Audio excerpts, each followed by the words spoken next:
കോഴിക്കോട് ജില്ലയിൽ രാത്രിയിലും ശക്തമായ മഴ ലഭിച്ചു. വിവിധയിടങ്ങളിൽ വെള്ളക്കെട്ടുണ്ട്. കക്കയം ഡാമിന്റെ പരമാവധി ജലസംഭരണ ശേഷി കഴിഞ്ഞതിനാൽ ഡാമിന്റെ ഷട്ടർ തുറന്നു.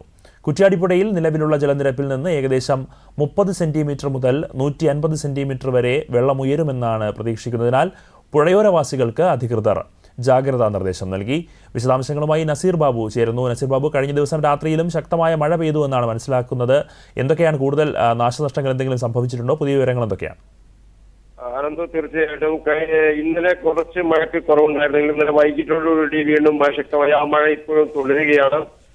നിലവിൽ വെള്ളക്കെട്ട് തുടരുന്ന സാഹചര്യമാണ് പലയിടത്തുമുള്ളത്. പ്രത്യേകിച്ച് കോഴിക്കോട് ജില്ലയിലെ മൂഴിക്കല്, പ്രത്യേകിച്ച് പൂനൂർ പുഴയുടെ തീരങ്ങളിലാണ് ഒരു പ്രശ്നമുള്ളത്.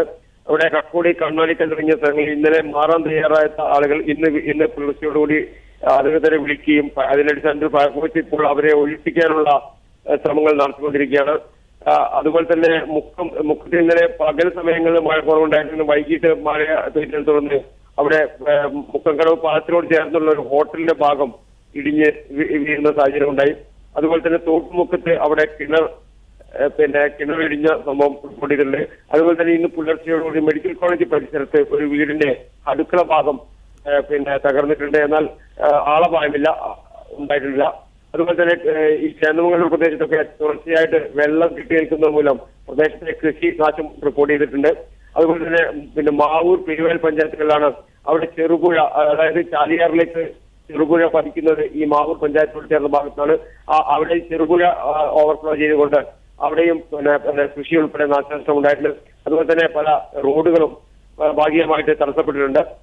അതുപോലെ തന്നെ ഫയർഫോഴ്സിന് കൂടാതെ പോലീസിന്റെ ഭാഗമായിട്ടും അതുപോലെ തന്നെ ആളുകളുടെ സുരക്ഷയ്ക്കായിട്ടുള്ള സംവിധാനങ്ങൾ ഒരുക്കിയിട്ടുണ്ട്. താഴ്ന്ന പ്രദേശങ്ങൾ, നദീതീരങ്ങൾ, വെള്ളക്കെട്ട് രൂപപ്പെടുന്ന റോഡുകൾ തുടങ്ങിയ പ്രദേശങ്ങളെല്ലാം പോലീസ് നിരീക്ഷണം, പെട്രോളിംഗും ശക്തമാക്കിയിട്ടുണ്ട്. 24 മണിക്കൂറുള്ള കൺട്രോൾ റൂമും പ്രവർത്തനം തുടങ്ങിയിട്ടുണ്ട്. നിലവിൽ കോഴിക്കോട് വിവിധ താലൂക്കുകളായി 862 പേരാണ് കഴിയുന്നത്. കൂടുതൽ പേർ കോഴിക്കോട് താലൂക്കിലാണ് ക്യാമ്പുകളിലുള്ളത്. ഇതാണ് നിലവിലെ സാഹചര്യം. കുന്നമംഗലം മണ്ഡലത്തിൽ MA റസാഖ് മാഷിയുടെ നേതൃത്വത്തിൽ പ്രത്യേക അവലോകന യോഗം ചേർന്നത് ആവശ്യമായ മുന്നൊരുക്കങ്ങൾ നടത്താനുള്ള നിർദ്ദേശവും നൽകിയിട്ടുണ്ട്. ശരി നസീർ ബാബു, മറ്റൊരു കാര്യം, നേരത്തെ പറഞ്ഞതുപോലെ തന്നെ ഈ കക്കയം ഡാമിന്റെ ഷട്ടറുകൾ തുറന്നിട്ടുണ്ട്. കുറ്റ്യാടിപ്പുഴയിലെ ജലനിരപ്പും ഉയരുമെന്നുള്ളൊരു പ്രതീക്ഷയുണ്ട്. അതിന്റെ വിവരങ്ങൾ കൂടി.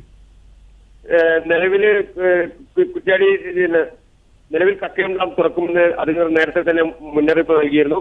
പക്ഷേ നിലവിൽ അവിടെ ആശങ്കാജനകമായ സാഹചര്യങ്ങളില്ല. പ്രത്യേകിച്ച് കുറ്റ്യാടിപ്പുഴയുടെ തീരത്ത് നിലവിൽ നേരത്തെ തന്നെ പൊതുവെ മഴ കുറവായിരുന്നു.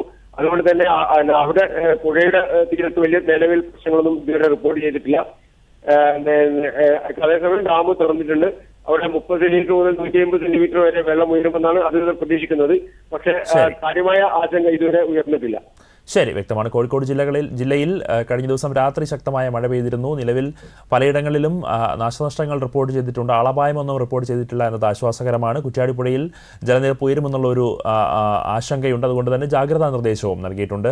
നസീർ ബാബുവാണ് വിശദാംശങ്ങൾ നൽകിയത്.